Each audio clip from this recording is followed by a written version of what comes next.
برای آباد کردن جای زیست خودشون، محیط خودشون بسیار چیزها گفتند. دایق بزرگوار گفته است که برای زندگان باید بگویم که قبرستان برای مردگان نیست، که قبرستان برای زندگان است که تو دانند فردا قدرشون چیست.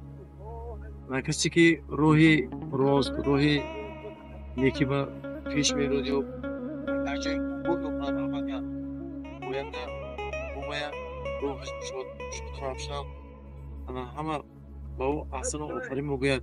البته قرض داریم از آسمان و زمین، قرض داریم از هر چی هست در دنیا، از وطن قرضدار جانبازی، از زمان قرضدار خدمت ها.